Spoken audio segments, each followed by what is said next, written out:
একদিকে আকীদার হামলা, আরেকদিকে আমাদের চরিত্রের হামলা। আমার দেশ কোথায় যাচ্ছে? আখিরি জমানায় চলে এসেছে মুসলমান। মেহেরবানি করে আপনারা সজাগ থাকুন। এই আগামী দিন নির্বাচন, আপনারা সজাগ থাকুন, বুঝে শুনে আপনারা অবশ্যই সমর্থন করুন।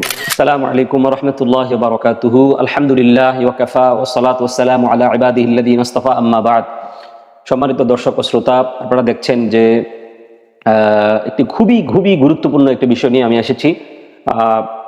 গতকাল একটি ভিডিও আমি করেছিলাম, আপনারা হয়তো বিষয় আপনাদের নজরে পড়েছে। আজকে একটি অত্যন্ত জরুরি এবং খুবই গুরুত্বপূর্ণ একটি বিষয়, যেটা আমার কাছে খুবই ভয়ঙ্কর এবং গভীর ষড়যন্ত্র মনে হচ্ছে, এবং এটা আখরি জামানার ফিতনা ফাসাদের অন্যতম বড় একটি আলামত, নিদর্শন বলে আমি মনে করছি। আল্লাহর হাবিব সাল্লাল্লাহু আলাইহি ওয়াসাল্লাম যে সমস্ত ভবিষ্যৎবাণী করে গিয়েছিলেন সেগুলোর একটি অংশ আমি মনে করছি। আপনারা যারা আমার ভিডিওটা দেখবেন, আমি অনুরোধ করবো আপনাদেরকে শেষ পর্যন্ত দেখার আমি অনুরোধ করছি। তো আমি বলবো, হে মুসলমান, আপনার অন্তরে যদি সামান্যতম আল্লাহর হাবিবের মহব্বত থেকে থাকে, যে আমি আমাদের প্রিয় নবী সাল্লাল্লাহু আলাইহি ওয়াসাল্লামকে মহব্বত করি, তাহলে আপনাকে এই বিষয়টা জানতে হবে।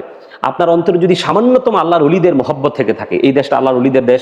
আমরা সবাই জানি যে এই দেশে আল্লাহর ওলিরা দ্বীন প্রচার করেছেন, দ্বীন কায়েম করেছেন। আমি অনুরোধ করব, যাদের অন্তরে সামান্যতম আল্লাহর ওলিদের মহব্বত আছে, তারা অবশ্যই ভিডিওটা শেষ পর্যন্ত দেখবেন। এবং আমি আপনাদেরকে আরেকটি বিষয় জানাতে চাই, শিক্ষাই জাতির মেরুদণ্ড। এটা সবাই জানি, আমরা ভাব সম্প্রসারণ আছে। শিক্ষা এমন একটি বিষয় যেটি একটি জাতিকে ধ্বংস করে দেয়।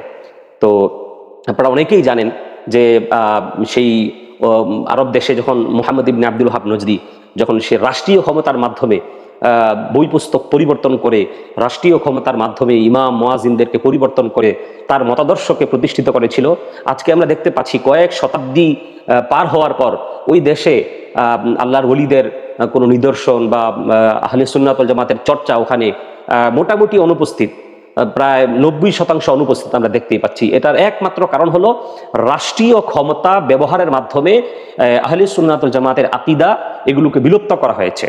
শক্তি প্রয়োগের মাধ্যমে, আইন প্রণয়নের মাধ্যমে, বই পুস্তক পরিবর্তনের মাধ্যমে এগুলো পরিবর্তন করা হয়েছে। বহুত ইমাম মুয়াজ্জিনদেরকে, বহুত আল্লাহর হাবিব সাল্লাল্লাহু আলাইহি ওয়াসাল্লামের আশিক ইমামদেরকে এবং আওলাদে রাসূলগণদেরকে হত্যা করা হয়েছে। আপনারা সবাই জানেন, ফতোয়া শামিতে এটা আছে। তো আসলে খুবই গুরুত্বপূর্ণ একটি বিষয়। আপনারা সবাই জানেন যে আমাদের আলিয়া মাদ্রাসার যে বই পুস্তকগুলো 2025 সালে, আপনারা জানেন 2025 সালে যেই বই পুস্তকগুলো প্রণীত হয়েছিল, তাদের মধ্যে অন্যতম যারা ছিলেন, আপনারা সবাই ওনাদেরকে চিনেন। যে এদের মধ্যে অন্যতম হলো আমাদের কাদরিয়া তৈয়বা আলিয়া মাদ্রাসার যিনি ভাইস প্রিন্সিপাল, উনি হচ্ছেন আমাদের আবুল কাশেম ফজলুল হক সাহেব, এবং হযরত মাওলানা ডক্টর মাহবুবুর রহমান সাহেব, এবং আরো একজন ছিলেন। তো আমি আপনাদেরকে বিষয়টি অনুরোধ করব মনোযোগের সাথে শোনার জন্য, যে 2025 সালে যখন বই পুস্তকগুলো প্রণীত হয়, তখন এখানে ইলমে তাসাউফের আলোচনা ছিল। আপনারা দেখতেই পাচ্ছেন এখানে 2025 সালের বই পুস্তকের মধ্যে এখানে ইলমে তাসাউফের আলোচনা, ইলমে তাজকিয়া ও তাসাউফের আলোচনা ছিল, এটাকে উঠাই দেওয়া হয়েছে। ইসালে সাওয়াবের ব্যাপারে আলোচনা ছিল, এটাকে উঠাই দেওয়া হয়েছে। আল্লাহর হাবিব সাল্লাল্লাহু আলাইহি ওয়াসাল্লাম হায়াতুন নবী, এটাকে উঠাই দেওয়া হয়েছে। প্রিয় নবী সাল্লাল্লাহু আলাইহি ওয়াসাল্লামের প্রতি সালাম, যেটা কোরআন শরীফে আছে, সল্লু আলাইহি ওয়া সাল্লিমু, দরুদ এবং সালাম দুটোটার কথাই আছে। এই সালামের যে অধ্যায় পরিচ্ছেদ, এটাকে উঠাই দেওয়া হয়েছে। তো আপনারা খুবই আশ্চর্য হবেন যে আমাদের এই জাতি 2026 সালে এসে আমরা দেখতে পাচ্ছি এই বই পুস্তকে, এই যে 2026 সালের শিক্ষাবর্ষের যে বই আমার হাতে দেখতে পাচ্ছেন আপনারা, এখানে ইলমে তাসাউফের আলোচনা নাই, তাজকিয়ে নফসের আলোচনা নাই, আল্লাহর হাবিব সাল্লাল্লাহু আলাইহি ওয়াসাল্লামের সালামের আলোচনা নাই, হায়াতুন নবীর আলোচনা নাই। ইহসান একটি অধ্যায় ছিল, ইহসান, যেটা ইলমে তাসাউফের, আল্লাহ পাকের যারা বন্ধু, তাদের বন্ধুত্বের যেই শিক্ষা দিন, সেই শিক্ষা যেই চ্যাপ্টারে থাকে, ইলমে তাসাউফ, ইহসান, এই সম্পর্কিত যে আলোচনাগুলো, এগুলো বাদ দেওয়া হয়েছে। তো আসলে আমরা খুবই চিন্তিত। আমি যারা আমাদের দেশে যারা ওলি প্রেমিক, নবী প্রেমিক আছেন, যারা আহলে সুন্নাত ওয়াল জামাত আমরা মতাদর্শী আছি, আমরা সবাই জানি যে এই দেশটা আল্লাহর ওলিদের দেশ। তাদের আলোচনা যেই বই পুস্তকে, আপনার অন্তরে যদি সামান্যতম আল্লাহর ওলির মহব্বত থেকে থাকে, আপনি যদি ইয়া নবী সাল্লাল্লাহু আলাইহি ওয়াসাল্লাম আপনি না পড়েন, আপনি যদি ঈদে মিলাদুন নবী নাও মানেন, তাও তো আপনি বিশ্বাস করেন যে এই দেশে আল্লাহর ওলিরা এসেছিলেন, এখানে তাদের অবদান ছিল, তাদের এখানে অনেক কষ্ট, পরিশ্রম, ত্যাগ ছিল তাদের। সেই আল্লাহর ওলিদের আলোচনা, তাজকিয়ায়ে নফস, আল্লাহর ওলিদের ইলমে তরিকতের আলোচনা, ইহসান সম্পর্কিত যে সকল আলোচনা, ইলমে তাসাউফের যে আলোচনা, এগুলোকে বাদ দেওয়া হয়েছে বই পুস্তকে। আমাদের বাংলাদেশে ছাত্রছাত্রীর সংখ্যা সম্ভবত 2024 সালের ইনফরমেশন অনুযায়ী 4,20,690,000 জন ছাত্রছাত্রী এখানে ছিল আলিয়া মাদ্রাসায়। তো আপনি যদি চিন্তা করেন যে এই 4 কোটি, প্রায় 4 কোটির উপরে ছাত্র ছাত্রী যাদের হাতে বই পুস্তকগুলো পৌঁছে গেছে, তারা কি জানবে আল্লাহর ওলিদের সম্পর্কে? তারা এই বিষয়গুলো থেকে তারা দূরে সরে গেল।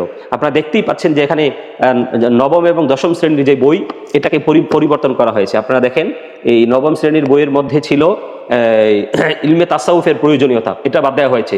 ব্যক্তি ও সমাজ জীবনে তাজকিয়া, এটাকে বাদ দেওয়া হয়েছে। এরপরে ছিল ইলমুল ভেলায়াতের আলোচনা। ইলমুল ভেলায়াত এই বইয়ের 51 পৃষ্ঠায় নবম দশমের আল ফিকা, আকাইদু ফিকাওয়াদ, এটা বাদ দেওয়া হয়েছে। মুমিনের জীবনে বুজুর্গদের সোহবত, এটাকে বাদ দেওয়া হয়েছে। কি গভীর ষড়যন্ত্র! নবী করিম সাল্লাল্লাহু আলাইহি ওয়াসাল্লামের রওজা মুবারকের জিয়ারতের ফজিলত, এটাকে বাদ দেওয়া হয়েছে।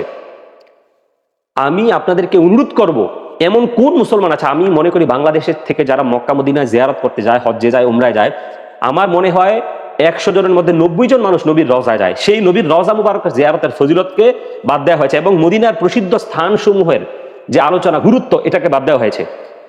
হজ সফরে পবিত্র রওজা মুবারকে জিয়ারতে বাধা দানের পরিণতি, এগুলোকে বাদ দেওয়া হয়েছে। আপনি আশ্চর্য হবেন, আপনার হৃদয়ে যদি সামান্যতম নবীজির মহব্বত থেকে থাকে, তাহলে আমি বলবো আজকে যারা বলতেছে যে ইসলামের বিজয় হবে, কোরআনের বিজয় হবে, ভাই ইসলামের বিজয় আর কোরআনের বিজয় কিভাবে হতে পারে? আল্লাহর ওলিদের চর্চা, আলোচনা, তাদের জিয়ারত, নবীজি সাল্লাল্লাহু আলাইহি ওয়াসাল্লামের জিয়ারত, এগুলোকে বাদ দিয়ে, নবীজির সালাম, হায়াতুন নবী, এগুলোকে বাদ দিয়ে ইসলামের বিজয় কিভাবে হতে পারে?